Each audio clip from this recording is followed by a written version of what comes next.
یقینا دا یو مهمه موضوع ده چې امام مهدي څوک دی او کله به راځي او د مهدیتوب دعوه ډېرو خلکو کړې. موږ او تاسو به څنګه معلومو چې کوم صادق دی؟ دا مهمه موضوع ده او په دې کې مختلف احادیث راغلي دي. زه به تاسو ته د امام مهدي علیه السلام متعلق 15 خبرې وکړم. اولنۍ خبره د ده نوم به صحیح. نو په حدیث د عبدالله ابن مسعود رضی الله تعالی عنه کې راغلی دی، رسول الله مبارک صلی الله علیه وسلم فرمای که دنیا کې یو ورځ هم پاتې شي، یعنی دنیا نور ختم شي خو یو اخرنۍ ورځ، نو دغه ورځ به الله تعالی دومره اوږده کړي چې الله تعالی به په دې کې یو سړی ولیږي چې زما د نسل او زما د اولاد نه بی او یا زما د اهل بیت نه بی، د نوم به زما د نوم غوندي او د پلار نوم به زما د پلار نومي، یعنی د نوم او زما نوم به یو شي او د پلار نوم او زما د پلار نوم به یوي. د دې حدیث نه معلومیږي چې دغه مهدي چې موږ او تاسو په انتظار کیو د نوم به محمدي او د پلار نوم به عبدالله. دا د امام حسن رضی الله تعالی عنہ د نسل نبی چې هغه د فاطمه الزهرا رضی الله تعالی عنها زوی مبارک دی، نو دا فاطمیم دی او حسنیم دی، نو دی نوم دی. دا د سنن ابي داود روایت. دویمه خبره موږ او تاسو به د ده په باره کې څه عقیده ساتو. اهل سنت والجماعت د امام مهدي په باره کې څه عقیده لري؟ عقیده دا ده چې زر دی چې امام مهدي به پیدا شي، په آخره زمانه کې به ښکاره شي د پاره د دفع د فساد او د شرونو د مسلمانانو نه، او دا لکه عام علامې د قیامت چې دي دیم یو لوی علامه د علاماتو د قیامت نه ده. دریم نمبر خبره سبب د ظهور. امام مهدي به ولې په آخره زمانه کې ښکاره شي؟ نو علماء لیکلي دي چې مفسدان به ډېر شي، شرعي خلک به ډېر شي، مسلمانان به وجني، فساد به کوي، ظلم به کوي، د مسلمانانو مالونه به اخلي، خلک به ډېر زیات تنګ شي د دې مفسدانو او د شریانو، چې هر یو به د مرګ اواز کوي چې کاشکې ما ته مرګ راغی. دا څه حال دی؟ په دغه سخت وخت کې به الله تعالی چې دی مهدي علیه السلام ښکاره کړي او دا به یوازې حاکم نه وي، یوازې قائد به نه وي، دی به قائد او حاکم د مسلمانانو وي او ورسره به دینی پیشوا او امام به هم وي، او د ده په مشرۍ به مسلمانان چې دی جنگ شروع کړي او مفسدان او شریان خلک به چې دی هغه مردار کړي. څلورم نمبر خبره دا ده چې د ده صفات به څنګه وي؟ نو علماو د ده صفات لیکلي دي، تقریبا 7 صفات. اول نمبر دا ده چې اجل الجبهه، حدیث کې راغلی دی د دې وچ ولي سره مخامخ د سر چې کومه حصه ده دې باندې به ویښته کمي. او دویمه دا ده چې اقن الانف، دا پوزه به پورته وي. درېیمه دا ده چې زبردست عادل وي. څلورمه دا ده چې ډېر نیک انسان وي. پنځمه دا ده چې مفکر وي، د مسلمانانو د مشکلاتو به یو ښکلی فکر کوي او د هغې اصلاح به کوي. شپږمه دا ده چې دا به د عیسی علیه السلام سره معاصر وي، عیسی علیه السلام سره به ملاقات کوي. وروسته یې درته وایم. او په حدیث د ابو هریره رضی الله تعالی عنه کې راځي، رسول الله مبارک فرمایي ستاسو به څنګه حال وي کله چې عیسی ابن مریم په تاسو کې نازل شي او امام شي د مسلمانانو، هغه به ستاسو نه وي. وم نمبر دا ده چې یملأ الارض قسطا وعدلا، ځمکه به د انصاف نه او د عدل نه ډکه کړي. پنځمه خبره دا ده دا به څومره وخت د موده د خلافت؟ نو په حدیثو کې 3 قوله راغلي. راجح قول دا دی د موده د خلافت 7 کاله. یو سوال پیدا کیږي چې دې کې څه حکمت ده چې دا د امام حسن رضی الله تعالی عنہ په اولاد کې برسي، د حسن ابن علی رضی الله تعالی په اولاد کې دی ولې پیدا کیږي؟ چې کله حضرت علی رضی الله تعالی عنہ شهید کړی شو، نو دغه وخت کې د مسلمانانو 2 خلیفګان جوړ شو. امام حسن رضی الله تعالی عنہ دا د عراق او د دې اطرافو خلیفه شو، او امیر معاویه رضی الله تعالی عنہ دا د شام او د دې همسایه ملکونو خلیفه شو. 6 میاشتې امام حسن رضی الله تعالی عنہ دا خلیفه. بیا سره یو فکر پیدا شو چې خلیفه خود مسلمانانو یوي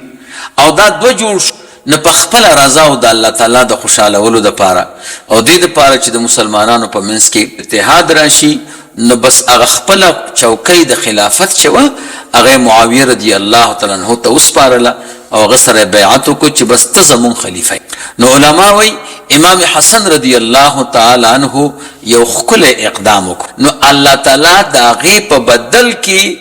دغه خصوصیت ورکه چې امام مهدي به خلیفه یو د په اولاد کې، چې د په خلافت کې به جناب سیرت صاحب ډېره پراخي.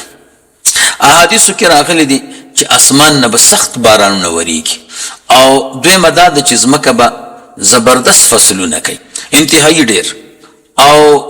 دا ځمکې ګرځېدونکي حیوانات دا میږي وغیره دا به سم ډېر شي، او درېیمه دا ده چې امت مسلمه جماعت به ډېر غټ شي. څلورمه دا ده چې مال به انتهایی ډېر شي، دومره خلک به مالدار شي، دی به په خپله خلکو ته چې مال ورکوي بالکل برابر، یعنې داسې به نه چې یو ډېر مالدار یو به کم مالدار، نه، بس هر سړي سره به مال ډېر. رسول الله مبارک صلی الله علیه وسلم فرمایي چې امام مهدي به خلک راغونډ کړي او اعلان به ورته وکړي چې تاسو کې څوک شته چې مال ته ضرورت لري، څوک مال غواړئ؟ ټول به وایي چې نه صاحب موږ ټول مالدار یو. دې کې به یو سړی راپورته شي ویلې ما ته ضرورت شته. امام مهدي صاحب به ورته ووایي چې ورشه هغه خزانه دار ته او ورته ووایه چې زه مهدي رالیږلی یم چې ما ته مال راکړه. نو دی ورغی، دی به ورشي او خزانه دار ته وایي چې زه امام مهدي صاحب رالیږلی یم، نو د هغه تا ته امر کوي چې ده ته مال ورکړه. نو هغه به ورته دا سره زر او سپین زر وباسي او ده ته به وایي چې په لپو باندې خپله دې لمن کې اچوه، څومره چې وړی شي واخله. چې کله دا لمن او دا غېږې ډکه شوه تر دیزي پورې که نه، او کله روانېږي نو پښیمانه به شي چې والکه دا دومره خلک مال نه غواړي، دا څه کې وی دی به دا خزانچي ته دا مال بیا راوړي او ورته به وایي چې زه نه اخلم، ځکه چې څومره خلکو سره مال دی نو دومره اندازه خو ما سره هم دی. نو عجیبه دا ده چې دا اندازه خلکو دپاره کافي کېږي او ما دپاره نه کافي کېږي. نو هغه به ورته وایي چې نه، زمون قانون دا دی چې چاته مال ورکو نو بیا ترې نه اخلو. نو دی به خپیمانه شي خو مال به ترې نه وانلي. وی دقسې به پراخي وي 1 کاله رسول الله مبارک صلی الله علیه وسلم فرمایي. او بیا حضور فرمایي چې د امام مهدي نه بعد بیا به په ژوند کې مزه نه وي. دی چې کله وفات شي بیا په زندګۍ کې بیا مزه نه وي، د هغې نه وروسته بیا ژوند کاریامد نه دی. رسول الله مبارک صلی الله علیه وسلم چې فرمایي چې هغه خلک چې هغه پسونه او میږې سره او پیلو چې به ګرځېده، په خیمو کې به اوسېده، لغړ به هغه به دومره بنګلې جوړې کړي چې یو بل باندې به په مارکیټونو او په قصرونو کې په یو بل فخر کوي. د ثوبان رضی الله تعالی عنه روایت دی سنن ابن ماجه کې. رسول الله مبارک صلی الله علیه وسلم فرمایي چې د کعبې مبارکې په خزانه باندې به د 3 خلیفګانو د زامنو جنگ شي، یو به وایي زما یو بل به سم جنگ یو بل سره وکړي، خو دا خزانه به یو تم ورنه. نو چې کله دغه وخت راشي چې خلک نا امید شي او سخت جنګونه شي، نو د حجر اسود او د مقام ابراهیم په منځ کې به مهدي علیه السلام ظهور وکړي او خلک به په خپله د بیعت شروع کړي. رسول الله مبارک فرمایي چې دا مو ولیده نو بیعت ورسره وکئ، که په پښو نشي ورتلی نو په خړپوسو ورشئ خو چې در نه پاتې نشي. چې دا 3 خلیفګان چې جنگ کوي په دې خزانه، دا خزانه کومه خزانه ده؟ نو دې کې د علماو 3 قول. یو قول دا دی چې د کعبې مبارکې لاندې دلته د سرو زرو خزانه ښخه ده، خو هغوی ته به معلومات وشي چې دلته خزانه ده، نو په هغې به یې جنګي. دویم نمبر قول پکې دا دی چې مراد د خزانې نه حکومت او خلافت. دا به داسې وخت جناب سیرت صاحب چې یو خلیفه به مړ شي، نو چې هغه کله مړ شي نو د 3 خلیفګانو زامن به شروع شي، یو به وایي زه حقدار یم، بل به وایي زه حقدار یم د حکومت.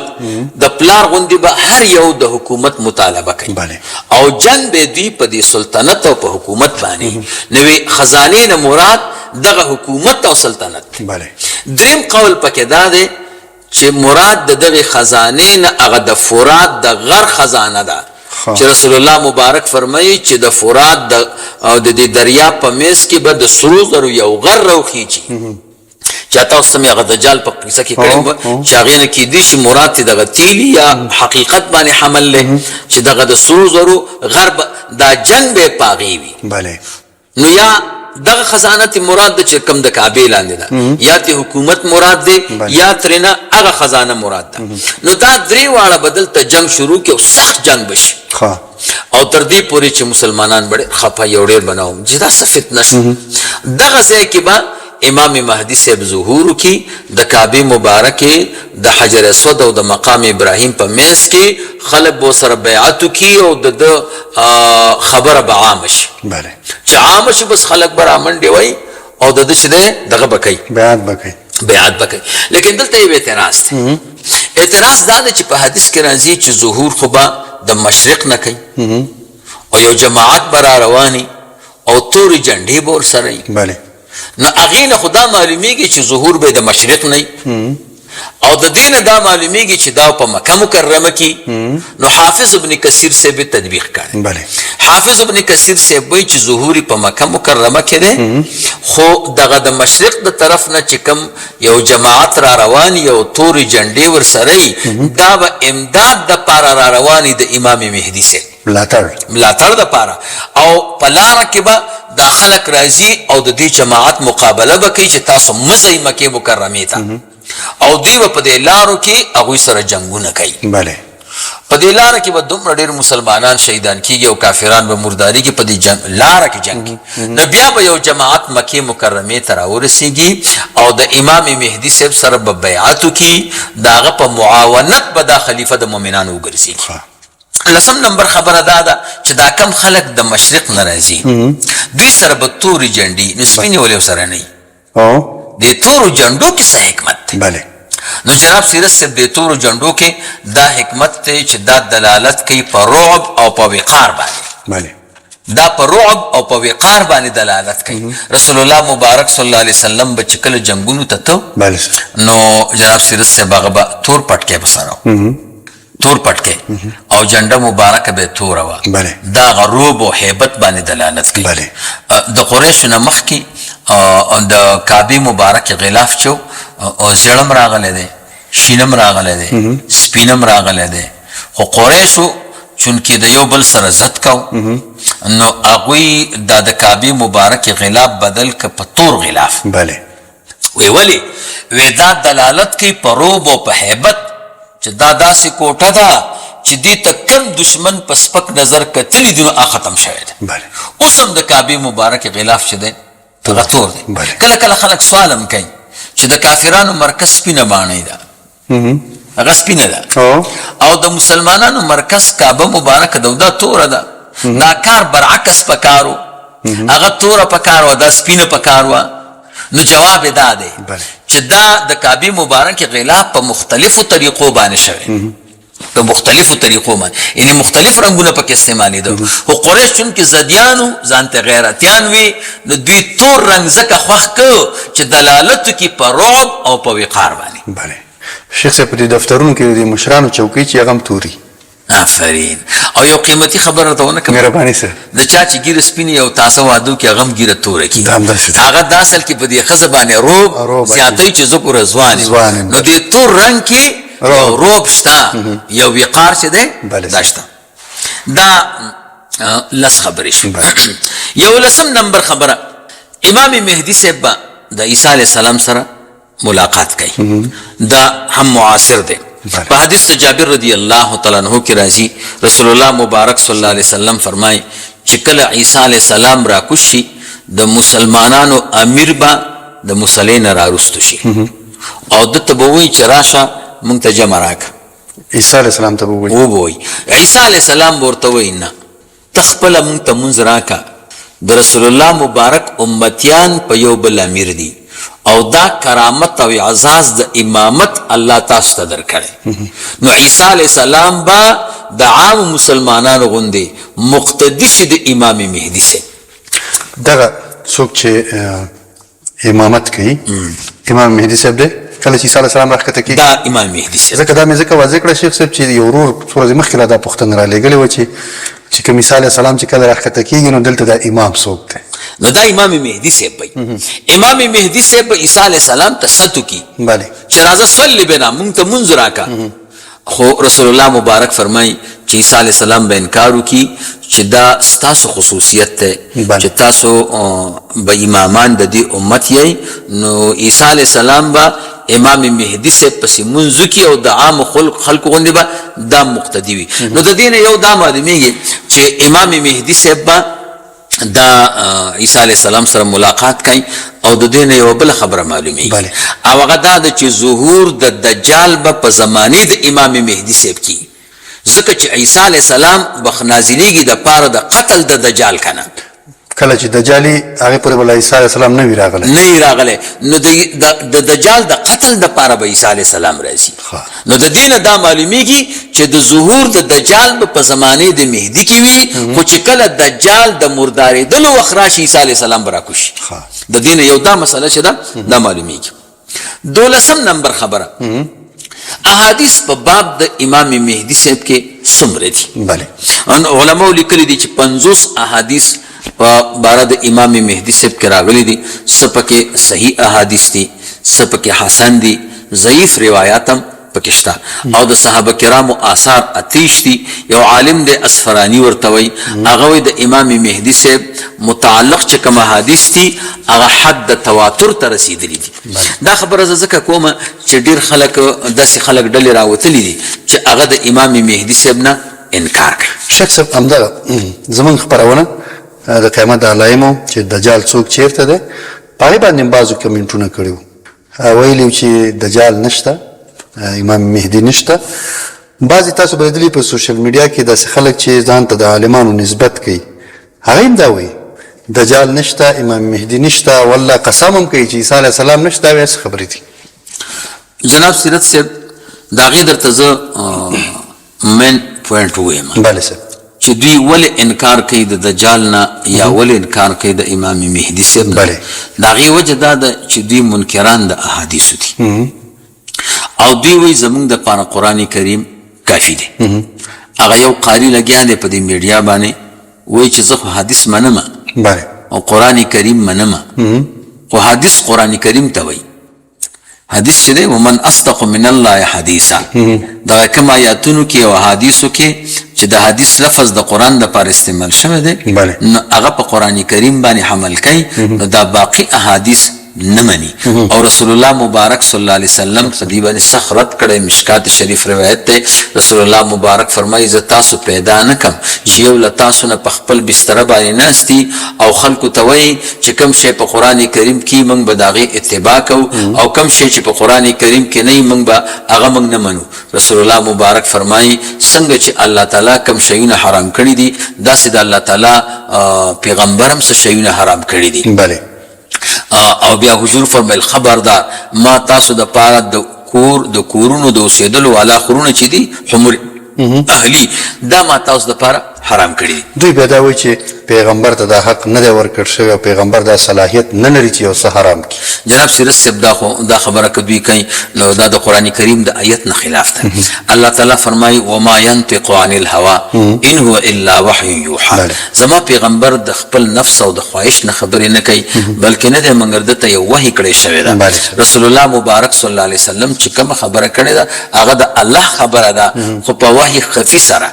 یعنی وحي مطلوب او جلی سره نه ده نو دا کوم ملګری چې امام مهدی صاحب نه انکار کوي یا د دجال نه انکار کوي اصل کې دوی انکار د احادیثو نه کوي او دا خبرې خو په احادیثو کې ثابت دي او خيار په دې نه دي چې د قران کریم اثبات هم په حدیث ده کنه چې حدیث نه مني نو قران کریم به څنګه مني دا قران کریم د الله تعالی کتاب دی نو ته ویلي دي یا جبريل علیہ السلام در تراغله ده په کوم دلیل باندې دا د الله کتاب ده نو دا به رجع احادیث ته کې اجماع تبکه نو قران کریم د الله کتاب منل دا موقوف دي په احادیث باندې دا به یو مستقله موضوع ده چې حدیث په شریعت کې او په اسلام کې دلیل ده کنه ده کومه تاسو الله تعالی ژوند راکو دته ان شاء الله بیا یو بحث وکړو د لسن نمبر خبره د مهدیتوب دعوا محکم خلکو کړی ده څومره خلکو کړی ده نو زبرته 9 نفر یاد کړه بله چې ځان ته مهدی ویلي اول نمبر شیعگان وای من د مهدی انتظار کوونکیو د کم مهدی چې من انتظار کو داغه نوم دی محمد بن الحسن العسکری بله د نوم دی او دا د اولاد د حسین رضی الله تعالی عنہ نه د امام حسن نه دی او دا په 280 سنه کې غار سامرا ته داخل شوه دی او التوسیږي بله التوسیږي دغه وخت کې چې کوم وخت کې داخلي دو نوې عمر 15 کاله او هر ځای کې حاضر او ناظر دی اوسم او د خلکو په خبرونو باندې او په حالات باندې صحیح خبر دی خو لیکن زمونږ د سترګو نه غایب دی زمونږ د سترګو نه غایب دی خو موږ په انتظار کیو چې ظهور به وکړي بله خو جناب سیرت صاحب د شیعاګانو دا خبره د روافضو دا خبره دا بې ځایه ده یو خبره دا ده چې د محمد بن حسن العسکری چې دوی ورته مهدي وایي د دې په وجود باندې هیڅ دلیل نشته بله د ځان نه وایي دویم نمبر خبره دا ده چې 280 سنه کې د عمر 15 کاله او دی غار ته سامرا ته داخل شو نو اوسم ژوندی دی نو دا دومره اوږد عمر ورکول د الله تعالی په دې عادت جاری نه دی بله یعنی انبیاء کرامو ته دومره عمر نه دی ورکړی چې اوسه پورې لا ژوندی دی درېیمه دا ده چې د ده په دې غایبوالي کې څه حکمت دی راوځي ولې نه خلکو ته امر بالمعروف په کار داد چې وکړي نهي عن المنکر وکړي دا مسلمانان څومره مشکلاتو کې دي نو د دې په دې غایبوالي کې حکمت څه دی هېڅ حکمت پکې نشته معلومیږي دا چې دا ټولې خبرې دا د ځان نه دي که شیعاګان دا وایي نو دا غلط وایي دویم نمبر عبدالله ابن سبا عبدالله ابن سبا وی چې امام مهدي حضرت علی رضی الله تعالی عنہ دی وی حضرت علی صاحب خو شهید شوه دی خو بیا به راځي په آخره زمانه کې به وی دی بیا دنیا ته راځي نو دی حضرت علی صاحب ته مهدي وایي دریم نمبر مختار ابن عبید الثقفي یو دی فتنهګرو او د په عراق کې ډېره لویه فتنه جوړه کړې وه او بیا عبدالله ابن زبیر صاحب ورپسې خپل ورور ولېږه او مردار یې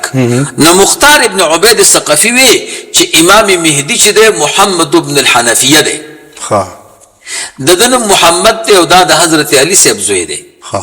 او حنفیه مور ده د مور نوم د دې خوله بنت جعفر ده رضی الله تعالی عنها خو دې ته حنفیه ځکه وایي چې د دې د مور تعلق او ربط چې دی دا د بنو حنیفه قبیلې سره نو دې ته محمد ابن الحنفیه وایي نو دا مختار ابن عبید الثقفي به وی چې امام مهدي دغه دی څلورم نمبر کیسانیان کیسانیان جناب سیرت صاحب دا یو فرقه ده د کیسان اتباع دي کیسان د حضرت علی رضی الله تعالی عنہ یو آزاد شده غلام او دا د دغه فرقې رئیس دی نو هغوی به دا وی چې امام مهدي چې دی عبدالله ابن معاویه دی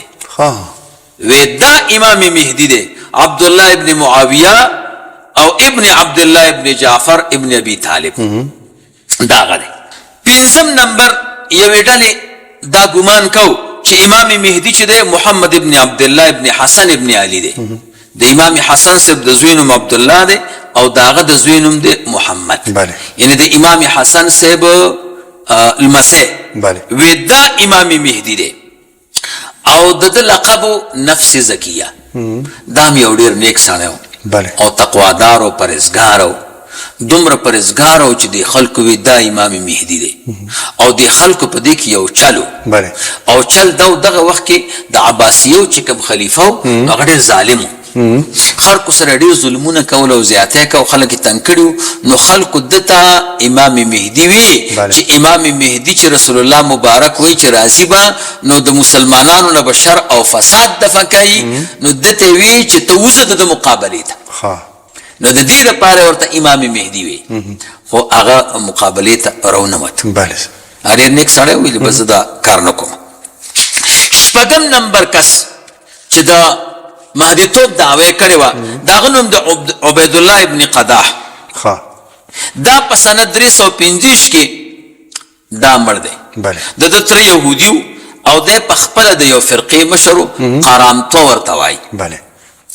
او دا هغه دی چې مسلمانان ډېر وژلي او مسلمانانو سره ډېر ظلم کړو بله. او علما وی په فتنی او په الحاد کې دا قرامته ډله سره د دې رئیسه د یهودو د نصاراو نه ډېره مخکې وه دوی چې مسلمانانو ته اسلام ته کم ضرر رسولی دی جناب سیرت صاحب دومره هېچا نه دی رسولی اووم نمبر چې د مهدیتوب دعوی کړې وه هغه محمد ابن عبدالله بربري دی محمد ابن عبدالله بربري د مهدیتوب دعوه کړې وه دا په سنه 514 هجرۍ کې ظاهر شوی او ویلې به چې زه د نسل د حسن ابن علي نه او رسول الله مبارک ویلی دی چې دا به د نسل د امام حسن صاحب نه وي وی زه د هغې د نسل نه یم او زه مهدي یم نوم او ولد امتیار برابر و کار برابر کړی و نو دا ډېر مکار و جناب سیرت صاحب او ډېر چلباز و داسې کار و یو ځل وکړو چې خلک یې راغونډ کړل او قبرونه یې په هدیره کې جوړ کړه داسې د کوټو غوندې شکل او د شپې پکې خلک کېنول په دې قبرونو کې او یې پاسې ورباندې صحیح هدیره جوړه کړه خلکو ته وی زه امام مهدي یم خلکو ورته نه به ویل راځئ اسانه کار دی د مړو نه به پوښتنه وکړو که مړو زما په باره کې ووایي چې ته امام مهدي خو صحیح ده که نه بس نه ده صحیح ټول خلک را روان شو ورسره دا هر څوک مني نو هدیرې ته راغی او غاږ یې ورباندې وکړه السلام علیکم هدیرې نه غاږ راغی وعلیکم السلام ډېر خلک وو خلکو حیران شو چې مړو خبرې شروع کړې او عجیبه دا ده چې موږ یې خبرې واورېدې او بیا یې ورته وویې چې ای مړو زه تاسو نه یو پوښتنه کوم زه څوک یم ورته وی انت المهدي ته امام مهدي والله انك صادقون او ته رښتینی خلکو له پکار دا دي چې تا سره بیعت وکړي خلک حیران شو چې یا خدایه مړم خبرې شروع کړې مړی پیژني او موږ نه پیژنو بس خلکو سره بیعت وکړو چې دا امام مهدي دی دوی چې واپس لاړ نو د شپې ورپسې راغی چې اوس هسې نه چې دا خلک زه د قبرونو نه روباسمه او زما دا فریب ښکاره نه شي خلکو ته ونه وایي چې امنګه وو نو بس هغه جناب سیرت صاحب قبرونه پې ور وغورځول او ټول یې مړه کړه څومره ښې ورسره کړي هغه یو نفر یې باندې پرېنښو ټول یې هملته په دې قبرونو کې ژوندي خاک دا دومره غټ ظالم ډېر چلباز اتم نمبر چې د مهدیتوب دعوی کړې ده محمد ابن احمد ابن عبدالله سوداني محمد دی او د پلار نوم احمد دی او د نیکه نوم عبدالله دی د مهدیتوب دعوه کړې او په سنه 302 کې دا یو زاهد او صوفي خو صوفیت سره چې جناب سیرت صاحب علم نه بیا ته دا شی جوړي عمر چې 38 کالو ته ورسېد وی انا المهدي وی زه مهدي ما او ډېر خلک ورته میلان ځکه چې د خلک د تقوا او د پرهیزګارۍ نه ډېر متاثر او جناب سیرت صاحب د ډېرو کافرانو سره جنګونه وکړه او د مسلمانانو سره ډېر امداد هم کړی دی نو د ډېرو خلکو په زړه کې دا شک راتلو چې دا چېرته مهدي نه وي ځکه چې هغه علامات خو ټول ښکاره کړي دي خو لیکن احادیثو نه معلومیږي چې دا هغه مهدي موعود نه و دا مهدي نه دی نهم نمبر محمد ابن عبدالله قحطانی دا په سعودي کې په ریاض کې ښکاره شو په سنه 1400 کې او مسجد حرم ته راغی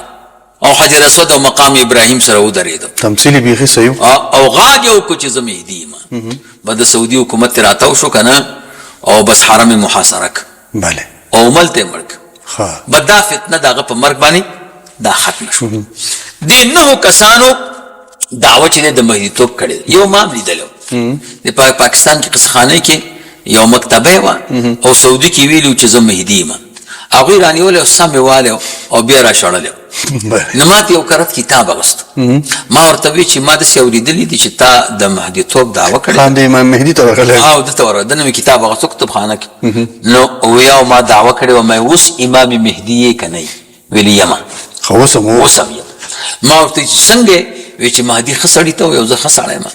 نو ما ورته ویلې د پیغمبر بد سړي ته وایي تا تراو خو هغه لوړ دی بیا د پیغمبري دعوه ولې نه کوي نو بس سړی ډېر قمقلي نو دا هم انتهایي قمقل نو دا 9 کسانو په کتابونو کې راغلي دي چې دوی د مهدیتوب دعوې کړې ده 14 نمبر خبره دا ده چې اوس به موږ فرق څنګه کوو چې وپېژنو اوس دا یو مشکل دی اوس که څوک د مهدیتوب دعوه وکړي چې زه مهدي یم نو مو تاسو سره سکو ونو چې نوم هم دی ولد هم دی خبیا د سره سکه نو علماو فرمایي چې تاسو به 15 فرقونه کوي منګه فرق معلومو دا صحیح مهدی دی دا غلط دی اول نمبر فرق دا دی چې کوم صحیح مهدی هغه خلق بیعت ته نه رابلی چاته نه وای نه خلق په خپل راضي ور سره بیعت کوي ها او دروغجن چې جناب سیرت صاحب دا خلق مجبوری په بیعت دا فرق شو دویم نمبر فرق رسول الله مبارک فرمایي د نوم به زما د نوم سره موافقي او د پلار نوم به زما د پلار د نوم سره موافقي او د دروغجن مهدی چې د اکثر نوم کې فرق یا د دکی یا د پلار کې دریم نمبر دا چې په نسب کې به حسن ابن علي صاحب ته رسیږي او دروغجن نسب هغه نه لري بله سلورم نمبر دا چې هغه صفات مهدی پکې پکار دی چې مخامخ تندي سره به ویښته کمی او پوزه به پورته وي بله راځه پنځم نمبر هغه وخت کې چې کوم حالات دي د امام مهدی د ظهور حالاتو ته بګورو هغه حالات شپږ دي بله اول نمبر هغه صحیح مهدی به د یو خلیفہ د مرګ نه بعد چې اختلافات پیدا شي نو هغه وخت کې به ظهور کوي په هماغه ملک کې په هماغه وطن کې مقصد دا دی چې اول به یو خلیفہ مړ شي بیا به د هغې نه وروسته یو جنګ جوړ شي بله او هغې کې به امام مهدي صاحب څه شي راځو او دا دروغجن چې دی نو دا خو دغه وخت سره نه موافق کېږي نه دویم نمبر دا دی چې ځمکه به د ظلم او د زیاتي نه ډکه داسې وخت کې به امام مهدي صاحب ظهور کوي درېمه دا ده چې دا جنگ به د دریو خلیفګانو د زامنو وي او جنگ به په حکومت وي خپل منځ کې په خپلو منځونو کې او حکومت به یو ته ونه رسېږي څلورم نمبر دا دی چې مهدي به نیک او صالح سړی وي مدبر به وي مفکر به وي او د مسلمانانو د اصلاح فکر به ورسره وي هوښیار به وي عقلمند به وي پنځم نمبر مکه مکرمه کې به ظاهریږي او شپږم نمبر د سره به بیعت کېږي په مابین د حجر اسود او د رکن د مقام ابراهیم نو دا د دې علاماتو نه موږ پیژنو چې دا علامات په چا کې وو دا صحیح امام مهدي دی او که نو دا به دروغجن دی پنځلسم نمبر هغه دا دی چې اوس امام مهدي صاحب ژوندی دی که نه اوس امام مهدي صاحب شته که نشته نو جناب سیرت صاحب احادیثو کې کتابونو کې خو ما څه پیدا نه کړ چې اوس فی الحال دا زمونږ او ستاسو زمانه کې څه حال دی لیکن د اولیاو د بزرګانو د اهل کشفو نه چې چا په نسبانې د بزرګانو خبره او په اثر کوي او میلان ورته کوي د بزرګانو د اولیاو نه ما اورېدلي دي چې امام مهدي صاحب پیدا شوی دی او عمر ځوانۍ ته رسېدلی دی او عن قریب به ظهورو کی دا ټول علامات به زر دی چې ښکاره شي او کوم ملګرو ته چې د اولیاو د نیکانو خبره مزه نه ورکوي نو بس صحیح ده هغوی د انتظار کی او که نه مني نو هېڅ مشکل نشته خو کتاب خبره نه ده دا د اولیاو د بزرګانو او د اصحاب الکشف خبره مې درته وکړه او د علاماتو نه چې زه سوچ کومه نو داسې معلومیږي چې کار رانږدې دی کار رانږدې دی شپاړسم نمبر خبره اخیری بله موږ به څه کوو جناب سیرت صاحب ډېرو ملکونو کې داسې دی چې د امام مهدي صاحب د راتګ اوازې دي او خبره خوره ده نو ډېر خلک د دنیا کارونه نه کوي بله وی څه کوم چې زه مارکیټ نو قیامت دی او څه کوم چې دی نو چې امام مهدي صاحب راځي بله نو زه په بنګلو څه وکړم زه په قصرونو څه وکړم نو په جومات کې ناست وي چې بس پرېږده بله نو ډېر خلکو د امام مهدي صاحب د راتګ په انتظار کې د دنیا کارونه پرېښودل او ډېر خلک داسې دي چې هغوی د دین کارونه پرېښودل زه مدرسه څه کومه بله زه درس څه کومه هسې مړه کېږو او امام مهدي صاحب را روان دی نو بیا څه ضرورت دی نو موږ او تاسو به دا کار کوو که نه دا کار به نه کوو د امام مهدي صاحب راتګ دا مفوض الله دی بله هغه معین وقت علی الیقین دا صرف الله تعالی ته معلوم دی موږ او تاسو ته حکم دا دی چې موږ دنیا کې اوسېږو د دنیا د کاروبار نه هم لابودي ده آخرت ته به ځو د آخرت د امورو نه هم لابودي ده انسان چې د جناب سیرت صاحب یو دا ظاهري بدن دی او یو زړه دی. او ظاهري بدن د دې تعلق به د دنیا سره وي.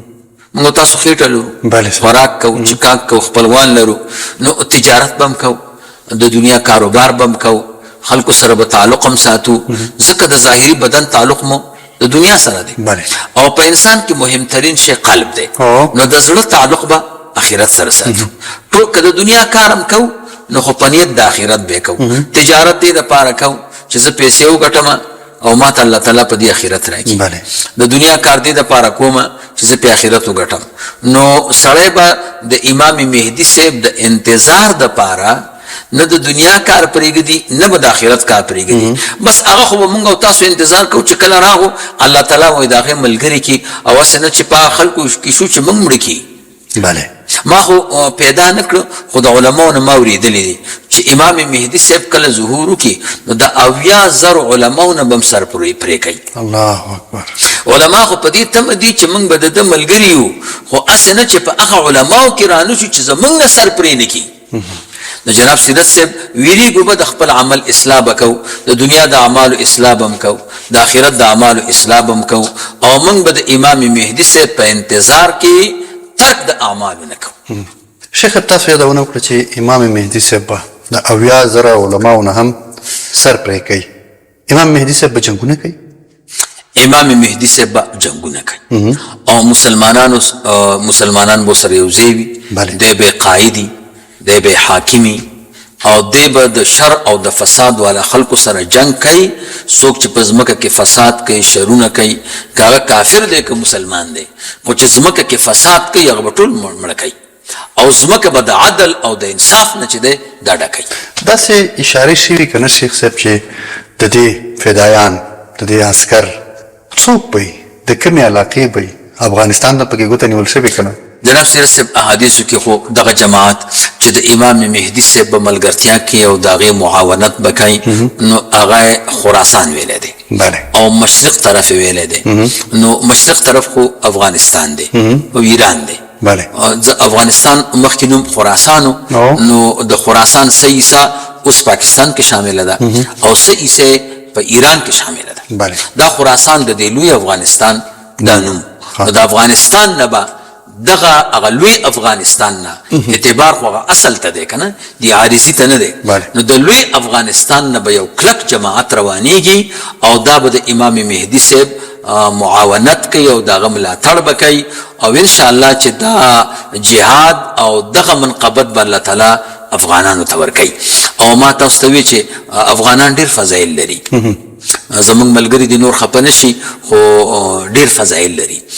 دا ما سره تاریخ دمشق دی او په هغې کې د ابوکبشه رضی الله تعالی عنه روایت دی. هغه فرمایي چې کوم کافر قوم ته الله تعالی د ختمېدلو اراده ولري نو افغانستان سره په جنګ کې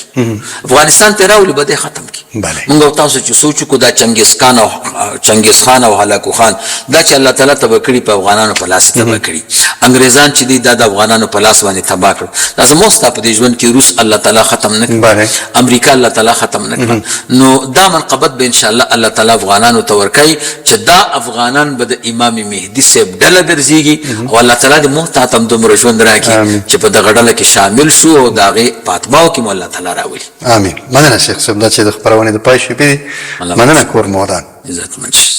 درنو لیدونکو له تاسو هم مننه چې تر دې دمه راسره وئ. خو یو ځل بیا یوه غوښتنه او یادونه کوم، هغه دا چې زمونږ خپرونې ډېری ورونه راخلي او په خپلو چینلونو کې نشروي. خیر دا د هغې پورې اړه لري، خو غوښتنه مو دا ده که څوک له تاسو نه کومه غوښتنه لري، زمونږ همدغه 2 ادرسونه دي چې سیرت یوټیوب چینل دی او همدارنګه سیرت فیسبوک پاڼه ده. هغې کې زمونږ د وټساپ شمېره شته. که تاسو نه چا څه غوښتنه لرله کولی شئ موږ سره زمونږ د وټساپ په شمېره باندې چې زه به یې هم وایم چې 079-3 باندې کولی شئ چې موږ سره رابطه وکړئ. تر بیا چې ستاسو په درانه خدمت کې حاضرېږو، تر هغې هم په لویه مهربانه رب سپارو. هر چېرې چې یاست روغ جوړ خوشحاله اوسئ.